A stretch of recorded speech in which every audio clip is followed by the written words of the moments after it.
Assalamualaikum warahmatullahi wabarakatuh. Snowball throwing, menurut Ismail, berasal dari dua kata, yaitu snowball dan juga throwing. Snowball artinya bola salju, sedangkan throwing berarti melempar. Langkah-langkah snowball throwing sebagai berikut. Yang pertama, guru menyampaikan materi. Yang kedua, guru membentuk kelompok-kelompok berdasarkan undian yang telah disiapkan oleh guru. Setiap kelompok diminta untuk menunjuk satu ketua kelompok.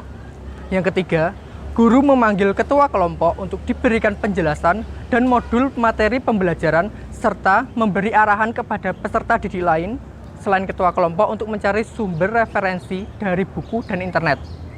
Yang keempat, masing-masing ketua kelompok kembali ke kelompoknya masing-masing, kemudian menjelaskan materi yang disampaikan oleh guru kepada teman-teman sekelompoknya. Yang kelima, guru memberikan selembar kertas dan sebuah bola kepada masing-masing kelompok. Setiap anggota kelompok menuliskan satu pertanyaan yang menyangkut materi yang sudah dijelaskan oleh ketua kelompok pada selembar kertas yang sudah dibagikan. Yang keenam, guru memberi arahan kepada setiap kelompok untuk membuat jargon.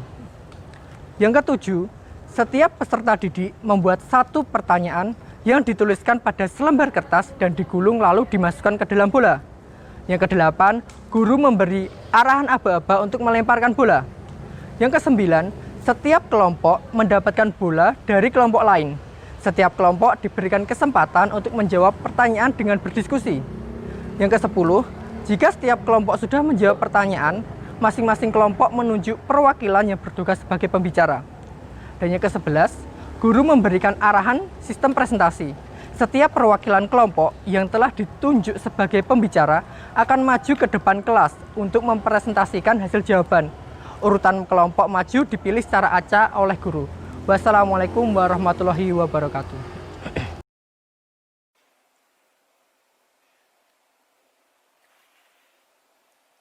Assalamualaikum warahmatullahi wabarakatuh.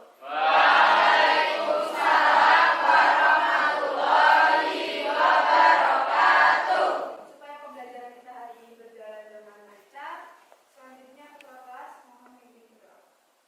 Duduk siap. Berdoa mulai.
tadi yang sudah ditayangkan, kira-kira apa yang bisa kalian dapatkan dari video tersebut?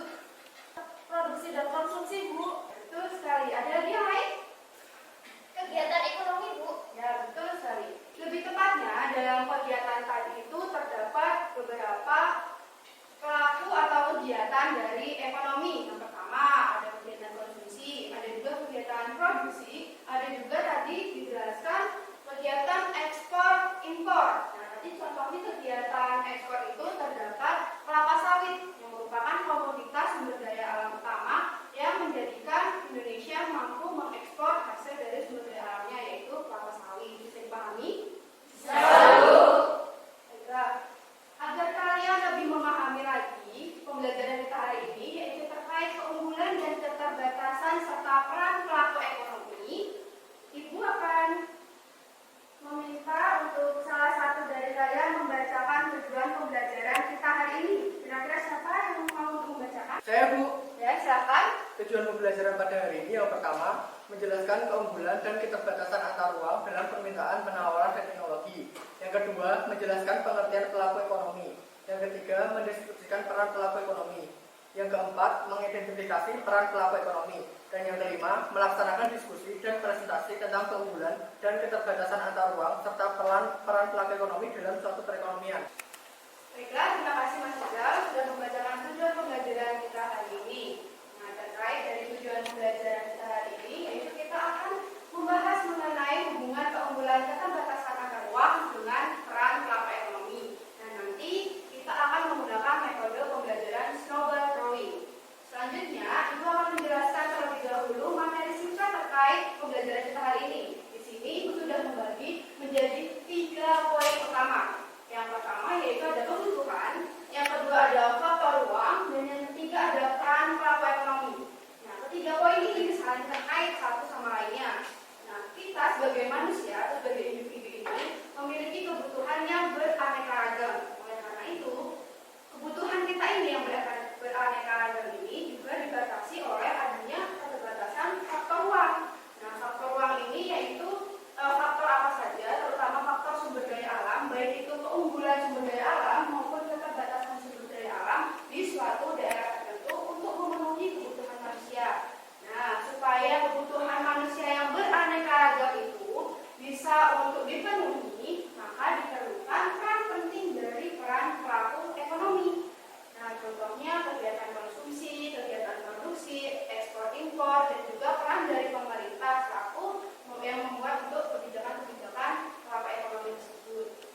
Bisa dipahami? Ya, silakan, Dok. Jadi kebutuhan masyarakat di setiap daerah berbeda-beda ya? Ya, betul sekali. Jadi kebutuhan masyarakat di setiap daerah itu juga dipengaruhi oleh tadi itu faktor ruang yang berbeda-beda di tempat manusia itu tinggal. Nah, karena di setiap manusia itu tinggal terdapat keunggulan dan keterbatasan masing-masing. Bisa dipahami? Bisa, Bu. Kemudian, nah, perhatikan gambar berikut ini. Nah, di sini terdapat perbedaan. Yang pertama itu ada gambar padi. Lalu kemudian ada juga yang sebelahnya yaitu gambar teh.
Selanjutnya Ibu akan masuk ke metode pembelajaran kita hari ini, yaitu metode snowball drawing. Jadi selanjutnya Ibu akan membagi kalian semua menjadi beberapa kelompok kecil berdasarkan undian yang sudah Ibu siapkan. Jadi nanti setiap anak mengambil satu undian. Paham? Paham. Setiap anak mengambil berapa undian? Satu. Oke, baiklah. Selanjutnya Ibu akan membagikan undian. Baik. Selanjutnya di sini Ibu sudah memiliki undian, menyiapkan undian untuk kalian. Jadi nanti dari pojok sini langsung disalurkan ke teman-teman yang lain, masing-masing anak mengambil satu undian. Paham? Paham.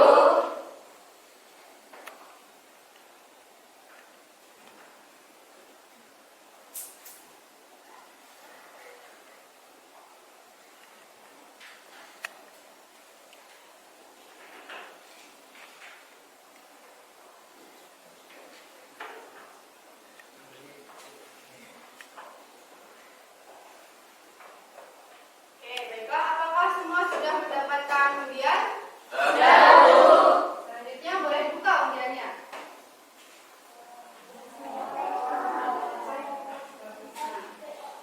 Selanjutnya, Ibu akan memberi aba-aba terkait sistematika pembentukan kelompoknya. Nah, nanti setelah kalian sudah membuka undiannya, kalian cocokkan dengan teman sekelas kalian masing-masing. Ya, kemudian nanti Ibu beri aba-aba 1 sampai 10. 1 sampai 10. Pada hitungan ke 10, kalian sudah harus berkumpul dengan kelompoknya masing-masing dan sudah duduk yang rapi. Untuk posisi kelompoknya, perhatikan Ibu, untuk posisi kelompoknya, kelompok RTK dan RTP berada di sebelah kanan Ibu. RTK dan RTP berada di sebelah kanan Ibu. Untuk kelompok RTPM atau rumah tangga pemerintah dan RTLN atau rumah tangga luar negeri terdapat di sebelah kiri Ibu. Bisa dipahami? Bisa, Bu. Sudah siap untuk berkumpul dengan kelompoknya? Siap, Bu. Oke, Ibu akan mulai aba-abanya. 1. TP.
Setelah kalian tulis pertanyaan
di kelompoknya masing-masing, kalian jelaskan dari isi bagian materi ini. Kemudian kalian tambahkan bahan diskusi kalian berdasarkan referensi dari teman-teman kalian. Referensi yang sudah teman-teman kalian cari melalui berbagai sumber. Bisa dipahami? Bisa, Bu. Baiklah, silakan. Oh ya, selanjutnya ini Bu berikan juga untuk menulis jawaban yang nanti kalian dapatkan. Bisa dipahami? Bisa, Bu. Silakan kembali ke kelompok yang masing-masing. Terima kasih, Bu. Sama. Nah, teman-teman, kita dapat tugas dari guru buat mencari definisi, peran, dan fungsi dari masing-masing peran pelaku ekonomi. Di sini ada rumah tangga produksi, rumah tangga konsumsi, rumah tangga pemerintah, sama rumah tangga luar negeri. Sebagai contoh, Bu Guru sudah memberikan pengertian dari rumah tangga produksi merupakan pelaku ekonomi yang berperan sebagai penyedia barang dan jasa bagi konsumen. Contohnya ada BUMN, BUMS, dan koperasi. Nah, kita bisa nyari yang peran pelaku ekonomi lainnya dari referensi yang kita punya. Paham? Paham, Miss. Yuk kita kerjain. Ayo. Nah, teman-teman, tadi guru menjelaskan kita harus mengidentifikasi 4 peran pelaku ekonomi. Nah, untuk peran pelaku ekonomi sendiri dibagi menjadi 4. Yang pertama yaitu rumah tangga produksi, yang kedua rumah tangga konsumsi, lalu rumah tangga pemerintah, dan yang terakhir rumah tangga luar negeri. Untuk rumah tangga konsumsi sendiri, pengertiannya adalah kelompok masyarakat yang melakukan kegiatan konsumsi barang dan jasa untuk memenuhi kebutuhan hidupnya. Untuk perannya sendiri, rumah tangga konsumsi dibagi menjadi 2. Yang pertama, pemakai barang dan jasa yang dihasilkan perusahaan. Dan yang kedua, sebagai faktor produksi. Oke, Zah. Kapan kita mau buat pertanyaan apa nih? Kalau menurutku, bukan macam-macam rumah tangga produksi. Boleh tuh aku tulis ya, tapi kalau pertanyaanku keseimbangan pasar terjadi apabila hidup gimana? Kalau apa-apa. Teman-teman, aku udah dapat pertanyaan nih. Pertanyaannya tentang dampak kerjasama Indonesia dengan negara-negara ASEAN gimana?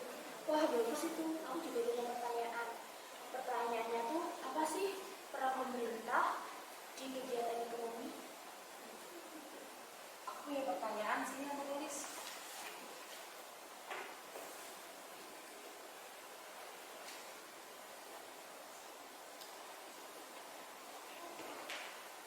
Ya, stop, waktu diskusinya sudah habis ya, anak-anak?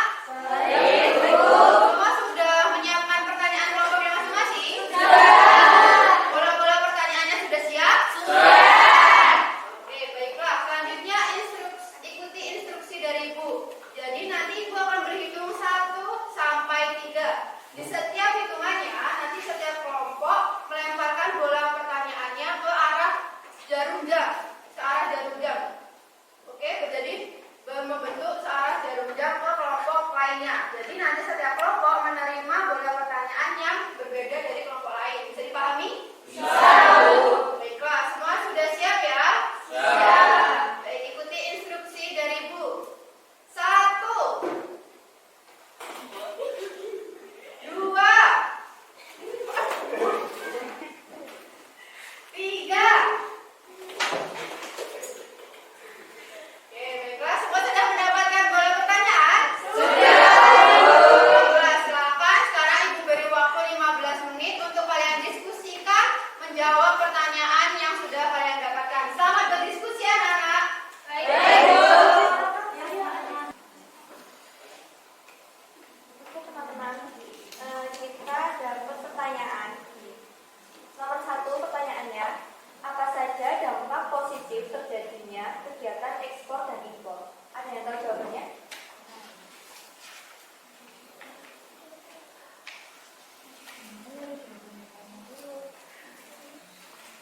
Nah, ini ekspor impor. Dampak positif dari ekspor yang pertama menambah devisa negara.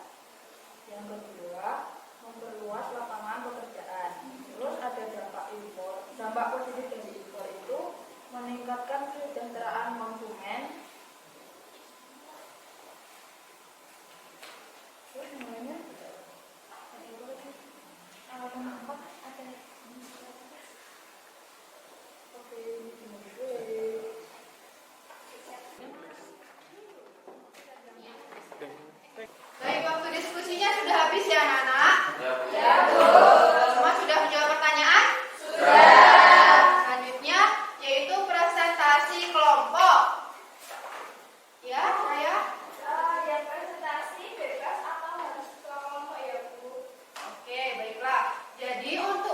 representasinya bebas, tidak harus ketua kelompok yang maju. Boleh dipilih salah satu perwakilan dari anggota kelompok. Kemudian sebelum kelompok maju presentasi ke depan, wajib untuk menampilkan jargon kelompoknya masing-masing. Bisa dipahami? Oke, baiklah, kira-kira siapa kelompok yang berani untuk maju pertama? Kelompok kami, Bu. Ya, silakan RTK.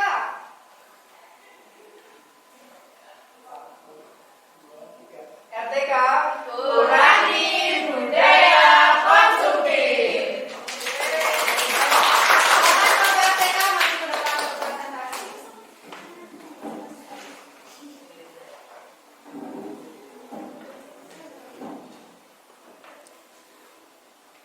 Yang lain silakan diperhatikan ya.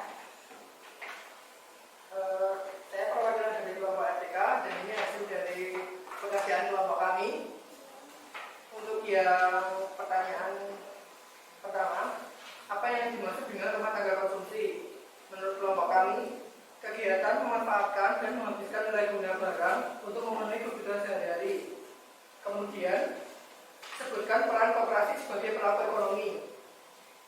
Peran koperasi ada dua. Yang pertama, menumbuhkan dan mengembangkan ekonomi rakyat. Yang kedua, sebagai distributor bagi pedagang. Selanjutnya, sebutkan 3 kegiatan distribusi oleh pemerintah. Yang pertama, menyalurkan energi listrik kepada masyarakat, contohnya PLN. Yang kedua, menyalurkan 9 bahan pokok melalui Bulog kepada masyarakat. Dan yang ketiga, negara sebagai konsumen. Oke, baiklah. Bu, izin menambahkan. Ya, silakan. Menurut sumber yang saya baca, rumah tangga luar negeri berperan menyediakan faktor-faktor produksi yang berkualitas dari luar negeri. Contohnya Indonesia yang mengimpor persenjataan dari Amerika. Oke, baiklah. Chandra, ada lagi yang ingin menanggapi? Oke, baik, sudah cukup. Nah, baik, terima kasih kepada kelompok RTK sudah mempresentasikan hasil jawabannya. Beri tepuk gujok untuk kelompok RTK.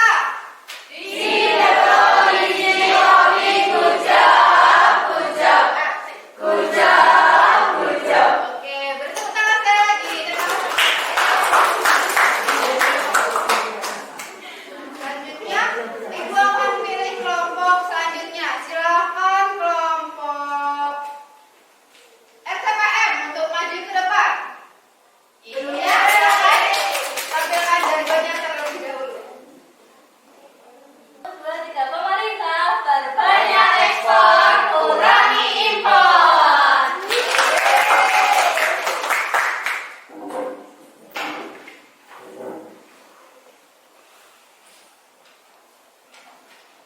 Ini hasil pekerjaan dari diskusi kami kelompok RTPR. Pertanyaan, apa saja contoh RTP sebagai pengguna faktor produksi? Contoh RTP sebagai pengguna faktor produksi. Pabrik tekstil sebagai RTP atau rumah tangga produksi yang membutuhkan tenaga kerja, dan tenaga kerja itu sendiri sebagai bagian dari RTK atau rumah tangga konsumsi. Apa saja peran rumah tangga luar negeri?